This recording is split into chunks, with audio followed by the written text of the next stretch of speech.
Hello, friends of APBA and APBA Golf. Dr. TC from Lysippus here, and today we're going to talk about dog legs, how to define them, how to measure them, and how to compute the effects of a dog leg when we hit a shot. Maybe we'll even hit a shot.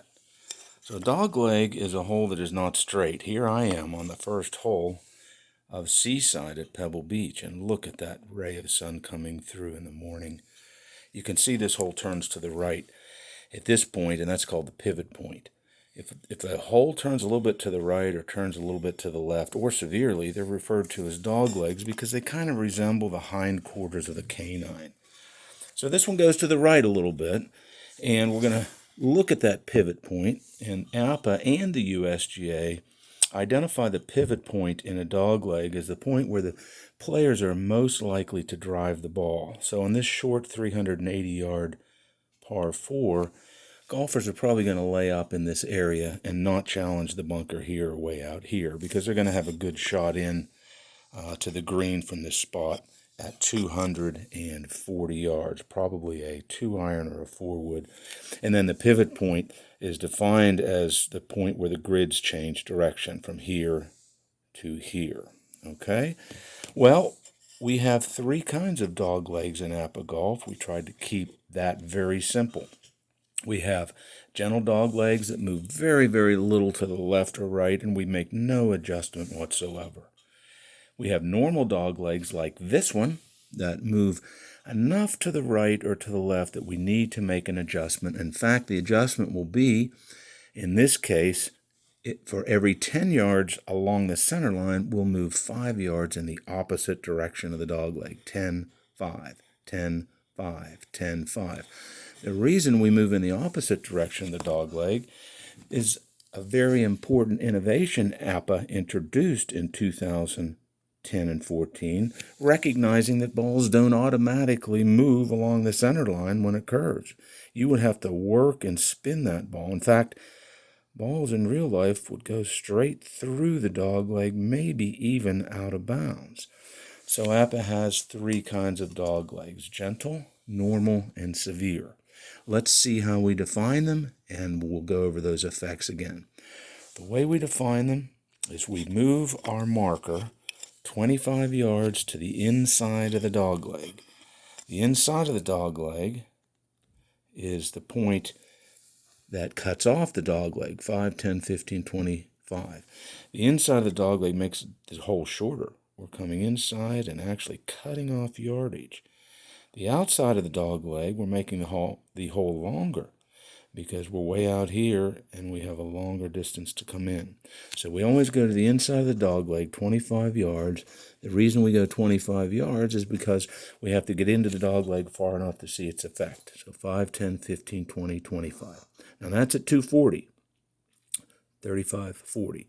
How much distance do we gain or cut off at this point inside the dog leg? If I were to go back perpendicular to the center line, I'd be at 250 when I'd be at 240 here. So we picked up 10 yards at that 25 inside point. APBA defines a normal dog leg as cutting off 10 to 20 yards. That's 10 yards. That's a normal dog leg.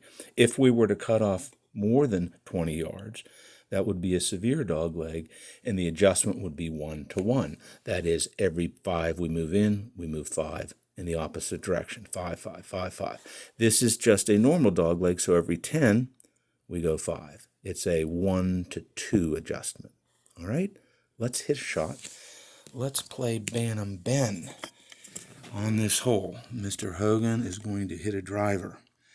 The reason he's going to hit a driver is he likes to fade the ball typically. His average W is a 4, and that goes to the right 15 yards. So we're going to aim straight away. Let's see what we get when we roll. We get a 55. 55 on his W is a 4 indeed. That's just like Bantam Ben. It is his average W, so we can eliminate some of that left-right by 5 yards if we choose to. So we got a 4. It's 265, right 15, 25. Let's see how it works out. 265, that's a good shot. I think I'm going to go ahead and keep the right 15 though. So we start at the pivot point. We've got to make that left-right adjustment before we get through the dog leg, or we will lose its effects. So 240, he goes right 15. He's got to fly it to 265. So we have another 25 yards in flight. So 10, and then remember, we go left 5 for every 10. 20 and left 5 for every 10. So we went to 40, 50, 60. We got to go one more. That's 65. So we're good shape right now. That's his initial point of carry. He picked up 5 yards, you'll notice, but the ball still rolls 25 yards. So we roll 5, and then since we had moved 5 prior without left, we've got to move left 5. Now he's moved 5. He has 20 yards more to move. It's a 1-to-2 ratio, 10 and left 5. He's got 10 more yards to roll. He's in the rough. He loses half of that and rolls 5 into the corner of that bunker. Well, he has a pretty good look at pins 2 and 5, but he did catch the edge of the bunker. Well, I hope this is helpful. We can do more dog legs if you desire. And until the next time, farewell, my APBA friends.